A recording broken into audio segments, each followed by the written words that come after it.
The Pennsylvania governor's mansion arson. A twisted tale of ideology, violence, and a failed suicide attempt. The tranquil facade of the Pennsylvania governor's mansion shattered on a recent night, replaced by the roar of flames and the chilling aftermath of a brazen arson attack. At the heart of this shocking incident stands Cody Balmer, a 38-year-old man now facing terroristic threats and arson charges, his actions painting a disturbing picture of extremism, domestic violence, and a profound disregard for human life. The narrative unfolds with a chilling 911 call, a jarring juxtaposition of flames and fervent political pronouncements.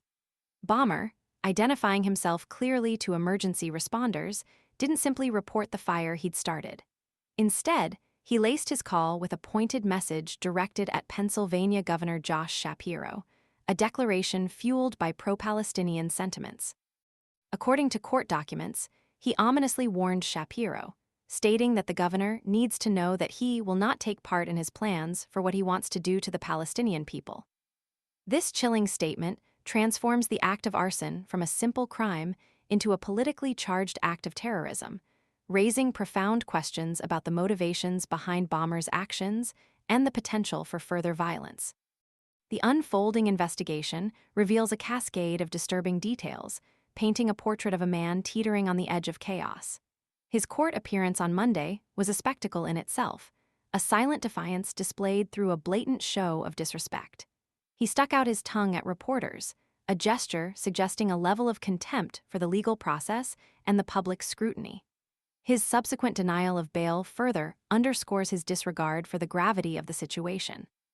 The picture becomes even more complex when we delve into Balmer's recent past, a history marked by domestic turmoil and a failed suicide attempt. Just days before the arson attack, he was scheduled to appear in court on separate domestic abuse charges. The details are harrowing. Balmer allegedly attempted suicide by ingesting an entire bottle of pills, an act that escalated into a violent confrontation with his wife and stepson. This violent episode paints a troubling picture of a man struggling with intense emotional distress and potentially exhibiting violent tendencies.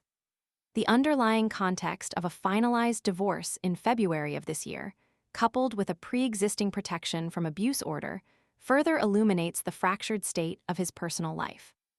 The arson attack, therefore, cannot be viewed in isolation. It emerges as a culmination of personal struggles, political grievances, and a disturbing escalation of violent behavior. The details of the attack itself are equally unsettling.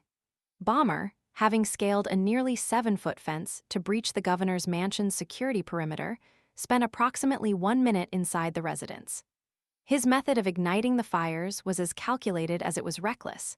He used beer bottles filled with gasoline, a testament to his premeditation and his willingness to cause significant damage.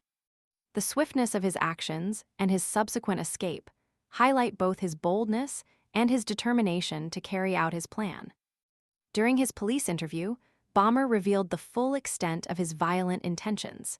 He confessed that had he encountered Governor Shapiro inside the mansion, he would have assaulted him with a small sledgehammer. This chilling admission underscores the potential for far greater harm, a catastrophic scenario narrowly avoided due to a fortunate lack of opportunity. The case of Cody Balmer presents a multi-layered challenge for law enforcement and the judicial system. It's not merely an arson investigation. It's a complex investigation encompassing terrorism, domestic violence, and potentially a deeper exploration into the motivations behind such acts of extreme violence. The act itself, the 911 call, the domestic abuse allegations, and the statement regarding Governor Shapiro all intertwine to paint a deeply troubling picture. The question remains: what drove a man to attempt suicide, engage in domestic violence, and then commit such a brazen act of arson against the governor's residence? The answers, as the investigation unfolds, will be crucial not only in securing justice, but also in understanding the complex interplay of factors that can lead to such extreme acts of violence.